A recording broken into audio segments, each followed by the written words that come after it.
أديم بها بلاهي حبها ليعابر في فؤادي وناهي أهو الخلاني ينطق بالجواهر فاهي. Okay, I got you. Yeah. Assalamu alaikum rahmatullahi wa barakatuh. Wa alaikum salam wa rahmatullahi wa barakatuh. So everybody know this is Brother Askari, also known as Abu Naima. I have a guest of mine, that good brother by the name of Political Pete, who I met sometime back in 1996, my first trip overseas. And what we like to do today is go ahead and interview Political Pete and get his take on some issues that we're dealing with today, and also get a look at Political Pete's background and so forth, where he comes from, and how he entered into Islam and so forth. So, go ahead, introduce yourself, Political Pete. Let us know where you're from, and how you, made the journey. First of all, where are you from? Well, I'm from Detroit, Michigan. I like to say I'm from Detroit. I was born in New York, but raised in Detroit. So that's all I know is Detroit. So I'm from Detroit, on Livernois and Finkel. Okay. West side Detroit. Yep. Okay. And so when I met the brother, we met in Sudan. Haroon, you know me as Haroon, so we old school. So we old school. We go way back. Political P, but AK always known as Haroon. You know me as Haroon, so it's all good. You slip that in sometimes, Scary. But I met you sometime after you've you elevated, made your journey and so forth. And so I didn't meet you until Sudan. So give us a breakdown as far as how your life was coming up until that point, and what led you to actually to go to Sudan. Right. Yeah, that's true, man. That's true. Because I think when you got there, when you arrived there, I was there. I think we were out, me and another brother, we went outside maybe like, I think 3 or 4 hours. I forgot where we went, but we went pretty far away, and we was there for the weekend, and we came back. But well, I'm from Detroit, and born in New York, raised in Detroit. And from there, I was there, I think, up until 1993, where I decided to just go and, go to visit my father, which is in Providence, Rhode Island. Now I can reflect, he converted to Islam, but I really didn't know what Islam was. You know what I mean? Like, it was just some strange names that he was telling us and stuff like that when we would talk on the phone. Okay, so this leads me to a question. So up until that point in 1993, how old were you, and were you raised with your dad up until that point, or what? No, I was only raised. I was 22 years old at the time in 1993, and I was just raised by my mom. But of course, we still, my dad is the type of guy, he's still about family, so he'll reach out to us, and we always had some sort of communication with him. And it was most of the time him reaching out to us. You know what I mean? Like, as sometimes our mother would probably like orchestrate us to reach out to him, but he would come and visit us from time to time. So he wasn't 100% in our lives, but we knew who he was to us, if you can understand. Yeah, that means he was always open, because like one of my youngest brother, when there was a problem where he didn't want to live with mom, he would go travel and live with dad, so he was kind of like the baby of the family. So that was the connection. Like, none of us had the appetite to go over to live with our father except him. He was the one that just was willing to do that. So, yeah, when I reached 22 years old, I was in a situation wherein I lost about everything. I was trying to build myself up. I mean, I came from some positive things that I did and some negative things I did, but overall, I was kind of like burnt out with being in Detroit, and I just felt that I took a lot of losses. I lost a very good friend, he went to jail for like 20 plus years. So I lost him, and that was like my closest friend. And then, you know, I had I had an apartment. I had a pretty nice lifestyle, you know what I mean? But of course, that came with some immoral acts considered as illegal. But at least I had a good lifestyle, and you know, we had this justifiable idea that, you know, we're going to do wrong until we can do right, and whether it's moral, immoral, you know, the fabric and the foundation of America is built off of illegal acts or immoral acts. But who gives them the right to define what's legal or illegal? So that was our train of thought, and that's what justified for us to do. But we didn't understand the results. You know what I mean? So when the results came back, you know, we had some good results for the first 3 or 4 years, but after that, you know, the results started really, like Malcolm would say, the chickens came home to roost. So, you know, I said, I got to clear my head. I got to get out of the city of Detroit and go to a place where I could just reflect, because I was at a point in my life that I was at the lowest level. You know, the reactions for all the things that I did, the negatives started coming back. So I started reflecting, like, why, you know, why am I going through all of this? You know, it's just started to allow me to reflect who was the creator, and, you know, religion and all these things. So it came to give me the conclusion that, you know, first, based on my hardship and oppression, that what I went through, I'm going to just rely on directly to pray to God and without any intermediaries. Okay. So when I came to that understanding, you know, I was like, man, you know, that's how I'm gonna roll. So nobody got the answers. If anybody came to me and told me I got to come through someone to get to the creator, then I'm not listening to them. You know what I mean? It was like a challenge. So stepping forward, I asked the creator, I said, whoever you are, you know, just guide me, give me some guidance. Like, you know, I'm at my lowest point of the life. I feel like nobody's really in love, you know, loves me. Like, everybody that gave up on me. So many things has happened in my life. I lost my good friend, you know what I mean? I lost a lot of money and so many things. You know, I lost my apartment, my girlfriend, my mother, and I wasn't getting along. So it was like, you know, I was in darkness, utter darkness. So while I was in utter darkness, I was like, you know, trying to reflect on who's the creator. And I asked that creator, whoever you are, guide me. Yeah. Okay. So that's when I left and went to Rhode Island. Okay. You know, because I told my dad I wanted to get a change of environment. So, you know, I was kind of open-minded for sobriety, even though I left with, you know, a bunch of marijuana with me, you know, to smoke, because I really didn't buy it. But I was like, this time I'm going to just have it. But I was in a form of sobriety. I wanted to go to another location, you know, lay back and reflect on my life. And I was, of course, asking the creator to, you know, show me the way. But I wasn't looking at it in that way. I was just like, well, let me just go and get some R&R, some rest, you know what I mean, and get away from Detroit. So this is when I bumped into my father. And, well, I told my dad I'm coming to see him, and I'm going to stay maybe a couple of weeks or a couple of months, just, you know, really cool out and stuff. So he was like, okay. So when I went to go visit to Rhode Island, you know, I met my dad, hung out with him, and I just immediately Was that the first time you met him? No, I met him several times. He used to come to Detroit, you know, stuff like that. But I didn't see him in the light of being a Muslim. You know what I mean? I didn't know what yeah, because Detroit is a big population of Muslim. It's a big Muslim society. You know, there's Arabic Muslims from all over the world that's in Detroit. You know what I mean?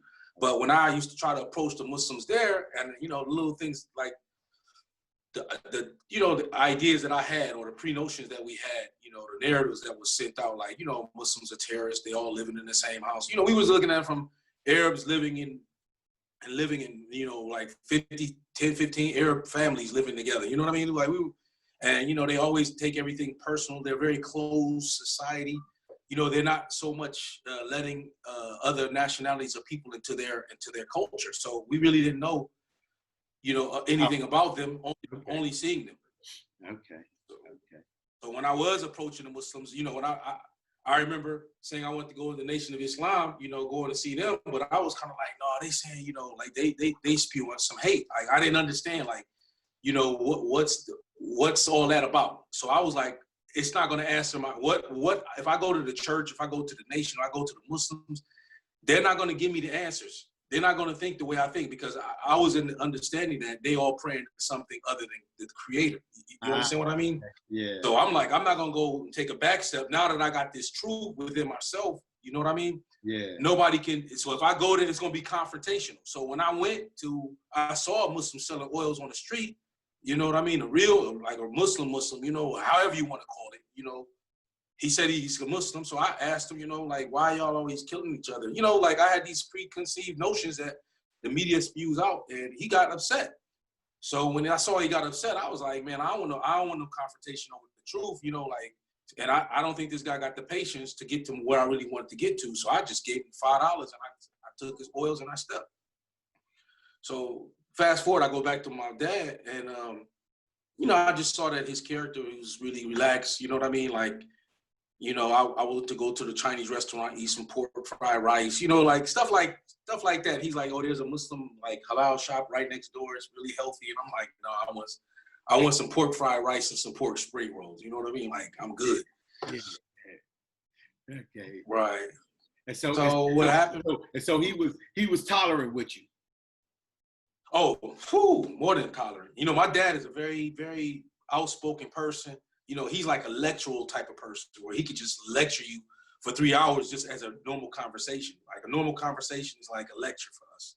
You know what I mean? Like 85% of the, or 90%, or let's say 95% of the time is when you listen with him. Anyway, so for him to be patient and disciplined just to like let me see, you know, what Islam was something. So what I did was, I just started living with her I met my sister for the first time. I mean, I knew I had a sister, so I met her, stayed over there for some time, and then I finally started living with my dad and my stepmom, my second mom, you know? And one thing that got to me was like when I noticed them praying. And that was the first time I was in the living room and I saw them through in their bedroom, like they were praying in their bedroom, and I just saw them do sujood, you know, like prostrate, put their head on the forehead on the ground. And I was like, man, that's humility. You know, that's just straight up humbleness. You know, like who can get more humble to put their forehead on the ground to pray to the Creator? So it was an amazing thing that kind of like, it made me think like, well, what is this? You know, this is something different. You know, I'm not accustomed to seeing such things. So the conversation, it wasn't more of a conversation, but it was me more so having some questions. And then when I asked my father a question about, you know, what he's believing and things like that, he would just come with a book. And he would, of course, he'd done extensive reading. So he would read certain things within a book that will answer my question. So then I would get my questions by reading, you know what I mean? So he was pushing me to read more. So he was basically giving you dawah, but not directly. He would let you ask the question, and then he would go ahead and just give you an answer and then leave it at that. Whatever you asked for, he gave you. Yeah, exactly. And he would give it in the form of a book. You know what I mean? Like, not to say it's coming from him. So he would just show like, okay, this is what, like a third party. So he always wanted to be sort of neutral and allow me to, you know, not saying, you know, because my dad is one of those kind of guys now that I know, which was beautiful. He can switch it on, switch it off. He can be very directive. He can give you directions, you know what I mean? But in this situation, he was more of like, no, I'm a third party. I'm just an outsider looking in. So it's not reference towards me. It's just, I'm learning from the same way you're learning. I learn from the same way you learn. Okay. So down the stairs from him was another apartment by the name of Imam Mortada Akorade. Okay. So he was the Imam of the masjid. I think he's like, Imam is from Nigeria. Imam Mortada is from Nigeria. He's from Lagos. And he was the chief Imam of Zumratul Islamiyya organization there. But away from that, he also studied in Cairo, Egypt, at Al-Azhar. He graduated there. With so many type of degrees, whether it's a master's, and then he was in politics in Nigeria. He was a diplomat in Nigeria. He worked for, I think, the government in some form or fashion. I'm not exactly sure, but his Arabic was impeccable. I mean, for me, that I know Arabic the way I know it, you know, this guy's Arabic is impeccable. Okay. So when he would talk, I was introduced to him by my father, and he stayed downstairs from me. So that's when he was like, "Do you want to go to the masjid?" You know, I'm like, "Man, you know, what is he talking?" So I'm like, you know, like I'm at that stage, like, man, I ain't trying to make nobody happy, but you know, like, you know, I'm already got my mind made up, and I'm like, I don't want to go see nobody and none of that, you know. So anyway, I think about a few weeks goes by. As time goes by, you know, I always see the Imam Mortada downstairs and through my father, and they're really close friends anyway. Okay. So the Imams asked me again, do you want to go? Do you want to come to, you know, to our prayer on Friday? And I'm like, okay, yeah, I'll come. But my idea was not to go there like to know anything or be a Muslim. It was go there to just prove my point on what I already came to through my reflection and through my problems that I had to in Detroit, Michigan. And now that I want to just go back to when I'm in Rhode Island or anywhere, anybody come to me with that, I'm going to face them as a challenge. I'm going to face it as a challenge. So I went to the masjid to be amongst them just to challenge them. You know, like I had no intent to be a Muslim. My intent was just to say, okay, I proved my point. Yeah, I checked. Yeah, I'm going to show them some. And I still don't want it. Okay, I see what you get. Yeah, I'm gonna show y'all some respect. Yeah. But I'm gonna go ahead and prove my point, and I know y'all ain't gonna be with this. You know what I mean? So it's gonna be like at the end of the day, prove my point. You know what I mean? Like, now leave me alone. You know what I mean? So fast forward, we get to the masjid. They pray. It's a lot. It's the Friday prayer, which you know the day of the gathering. So of course he gives his sermon. And then after the sermon, they pray. And then after the prayer, because I'm used to seeing how the prayer goes. So I'm familiar with it now. So I was introduced as the son of my father, Sharif Abdul Salam. And then, you know, the Imam opened it up. Imam Murtada, he opened it up. He said to everyone that this is brother Paul. He's a son of brother Sharif. And he had some questions. Do you have any questions? You know, so I was like, yeah. So the only question I had was, do you guys worship Muhammad or do you pray directly to the Creator? They was like, we pray directly to the Creator. Muhammad is only a prophet. And then what blew me away was when they was like, and Jesus is a prophet, and Abraham is a prophet, and Moses and Noah, and they all pray to the same Creator, which is we pray directly to ourselves.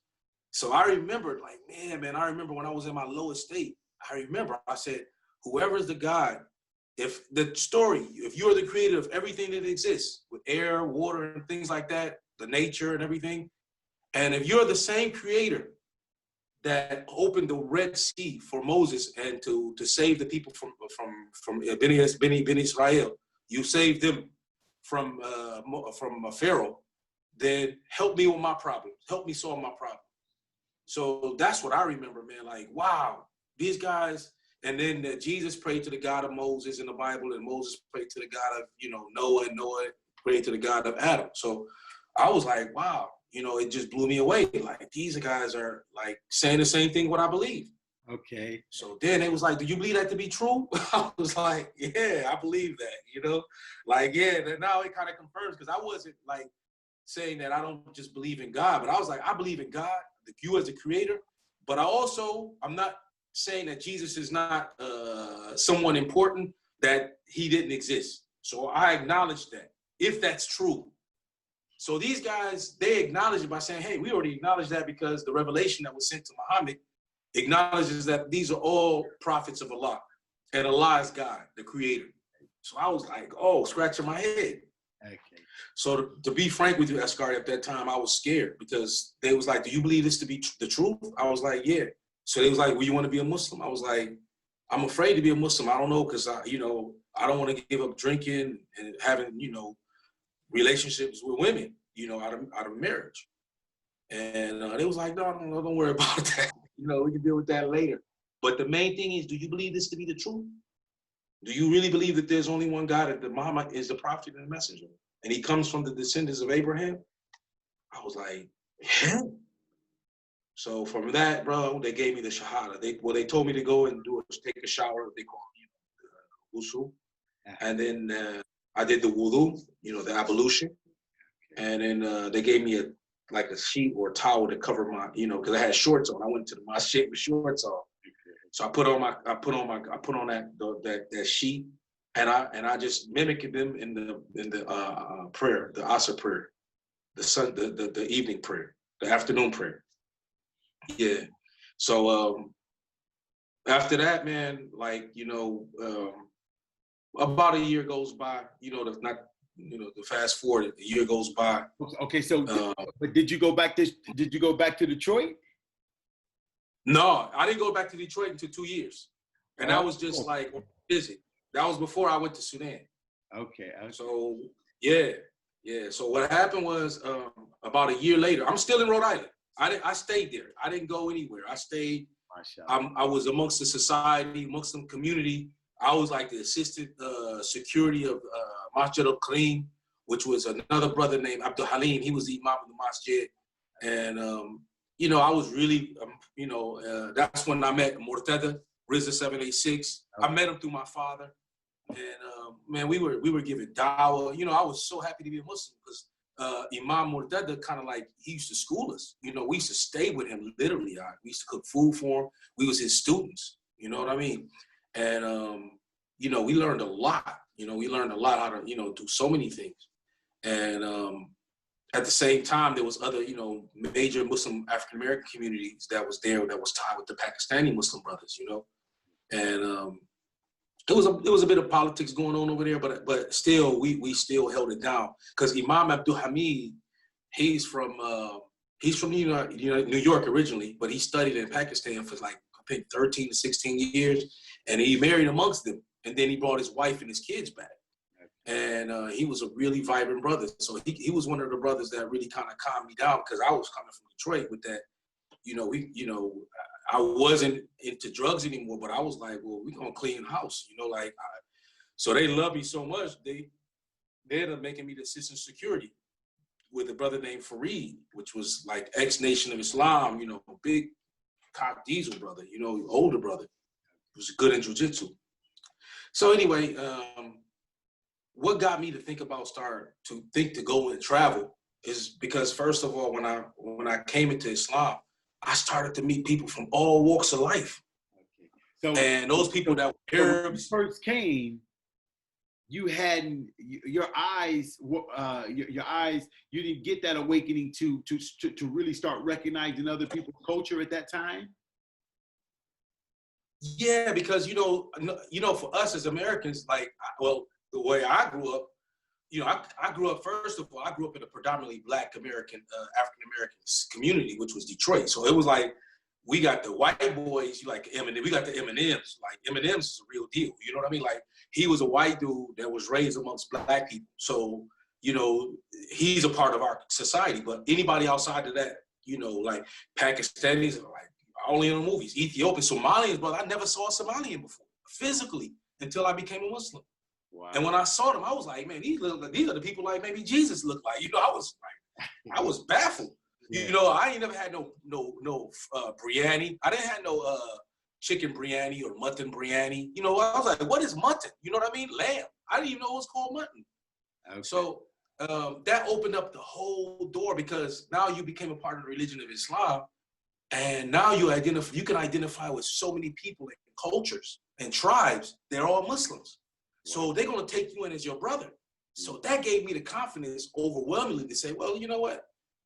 I started traveling in the States as many cities as I could. I think of maybe 25 cities I traveled to as a Muslim. And the key was, okay, when I get to that city, I'm going to go to the yellow pages, open up a book, get on a payphone, call the masjid, wherever they are, and 9 times out of 10, they're going to pick me up and they're going to take care of me for 3 days. And that's how I used to go. Nice. So that gave me the confidence and to understand, like, wow, look at the beauty of this, man. These are your brothers. They will do whatever they got to take to make sure you're okay. It's your right over them. So that just blew me away, Eskari, So, I used to do itikaf. The last 10 days, I was searching for the Laylatul Qadr.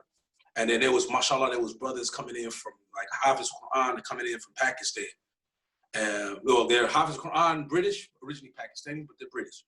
So it was 2 of them. And they would come every, Ramadan, and they would recite the Quran, the whole entire Quran. So that was a blessing.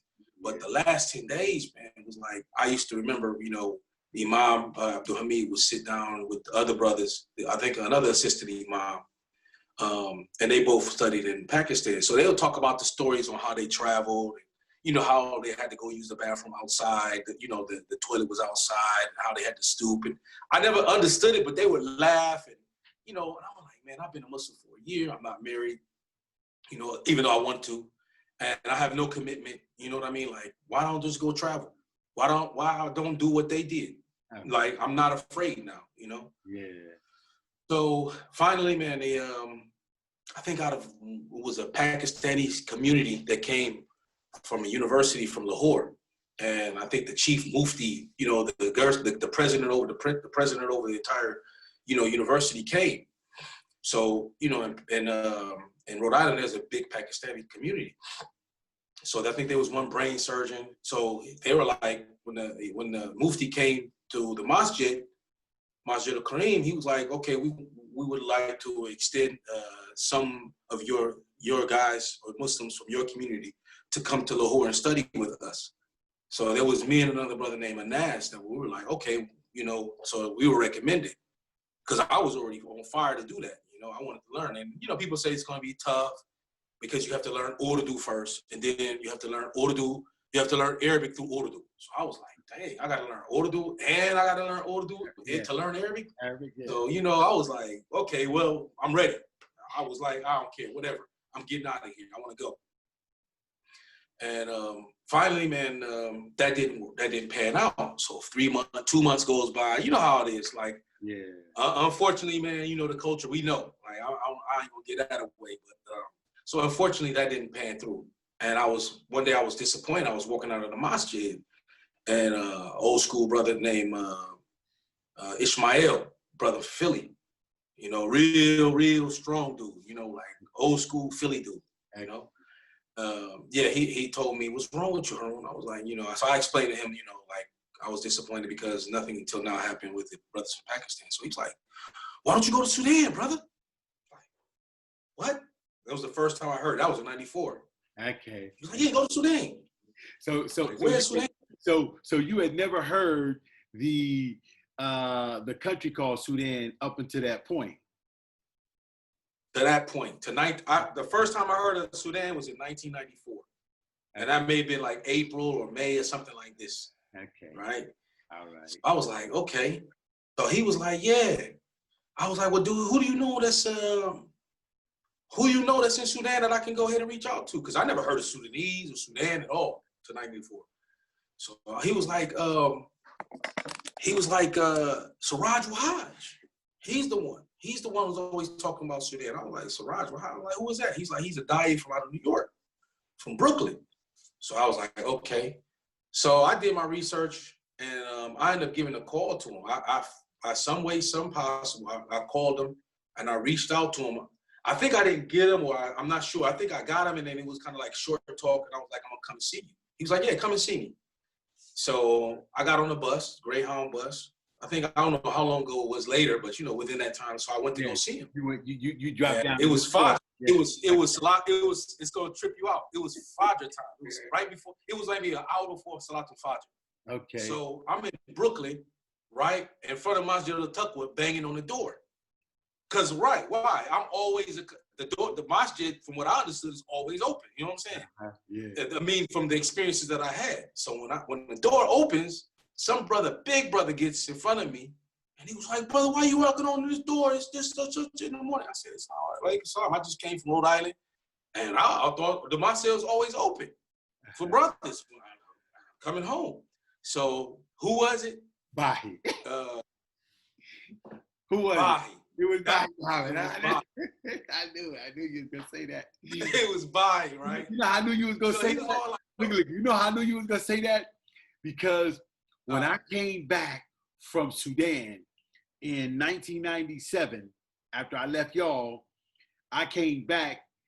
I touched down in New York, and I was there in New York, and I had to pray Eid there.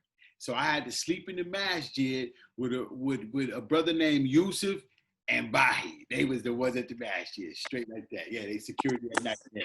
You know what I mean? So yeah, so they was the ones. Okay. They was the ones. So then finally, you know, Khalas, we prayed Fajr. I waited. Finally, the brother came, the sheikh, he came, the imam of the masjid. Siraj Wahaj. Okay. And then I talked to him. I told him, look, I'm ready to go to Sudan. I want to study. You know, they was kind of like telling me about some of the challenges that you will face, you know, in terms of the poverty and the weather and, you know, so many things he was kind of like explaining to me. And I was like, I'm from Detroit. Like that don't mean that was just one in, one ear out the other. You know what I'm saying? Yeah. Like you can't, you know, that ain't gonna scare me. Yeah. You gotta give me something more political or something more solid, you know? Okay. Yeah. So he told me, yeah, there's a brother named Imam Dawood and Imam he knew of.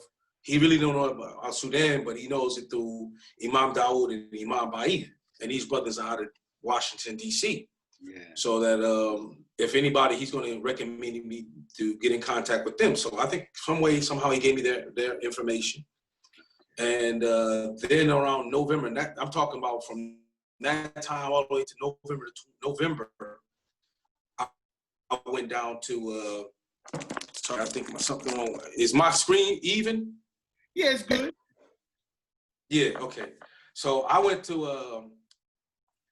down to the Million Man. So my brother's in Washington, right, D.C. Okay.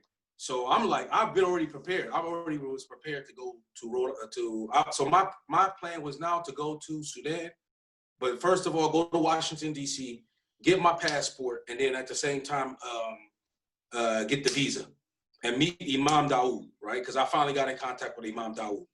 So when I got down to Washington, D.C., he was doing the same time in the Million Man March. So I drove down there with this brother named Mustafa. We went down there, and my brother's in Washington, D.C., right? So I attended the Million Man March.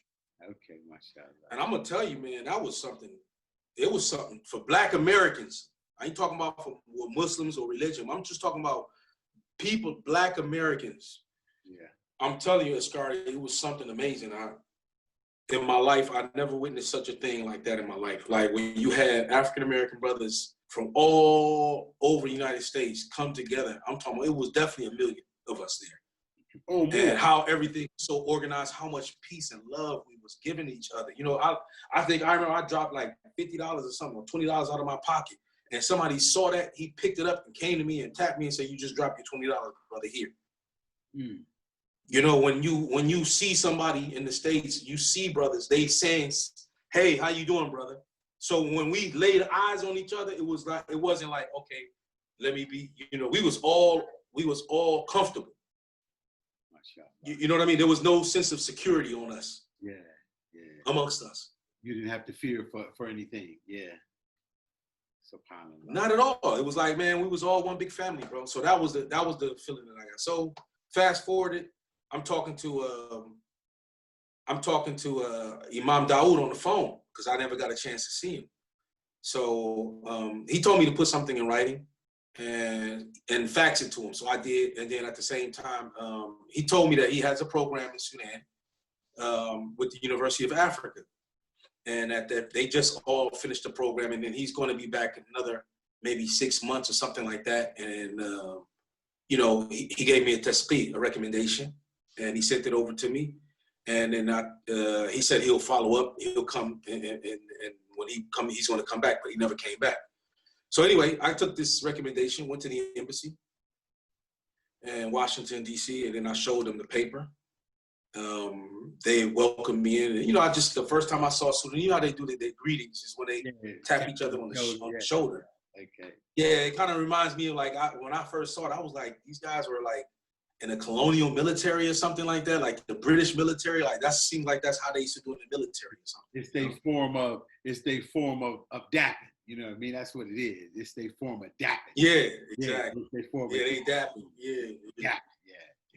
You know. So what happened was I got the visa. It was like 60 days, I think 30 days or 60 days or something like that. And I was still low on money. And I think then I was still in Washington. So I went to the Saudi Arabian masjid. I think it was ran by Saudi Arabian administration. Yeah. And I met with one of the administrators there. Yeah, down the street. Yeah, I know you're talking about. Yeah. I know exactly what you're talking about. So he got my recommendation letter. He saw that I wrote a letter asking for help. You know what I mean? So they was like, well, we can't really help you, But the imam of the masjid, from our masjid, he gave me $500. Okay. You know what I mean? Because he's like, oh, this guy, he wants to get out of America. He wants to go and study. So Go study, Sudan, wherever, yeah. class, you know what I mean? So he supported me. Wow. And that's how I got my ticket. I think I bought a ticket. I bought some other things. I did some other things. I went back to New York. Okay. So when I got to New York, I met Abdul Shaker's brother. What's his name? Umar Abdul Shaker. Okay. Umar Shaker. Yeah. So after that, man, I got on the plane I think I got on Virgin Airlines in 26th of November, 1995. I got on Virgin Airlines directly towards London. Went to London. Forgot my recommendation letter from my uncle's house, which is in Brooklyn, in New York, Queens, New York. Okay. And then when I got on the plane to Sudan, I got on Sudan Airlines, and that's all she wrote. I arrived directly in the University of Sudan. I met the first person I came across was Ahmed Basio Cleaver. Okay. That's right, because when I was in New York, it was a Senegalese brother that was coming to get some work. I got some work from some Muslim brothers to teach people Arabic. Okay. And we bumped into each other, and he told me that Ahmed Basio Cleaver is there. Okay. So Eldridge Cleaver's son. So he was like, I'm gonna write you this letter for Ahmed. So when I first got to university, that's the first person I met. Okay. It was Ahmed. It was Ahmed, yeah. Yep. Yeah. So, because of the time elapsing, we're gonna go ahead and we're gonna cut it short here, Aki. And I appreciate this. As I told you before, we're gonna come back together and go ahead and finish it up after we finish with Brother Montada. And we're going to go ahead and sign off and give you salams, Aki, and we appreciate it. And your story is, inspirational, not only to me, but I'm hoping that it's going to be inspirational to others, as well. You know what I mean? And then we'll be able to expound upon when we come back how me and you actually met and so forth. And right, inshallah. So yeah, I appreciate it. Jazakallah, brother. Thank you very much. Welcome. Likewise, Aki. So yeah, once again, right. Oh man, appreciate it, and this is beautiful, you know what I mean? Shukran, Aki. Thank you for listening and watching. If you like what you've seen, please subscribe, hit the notification button, and also share.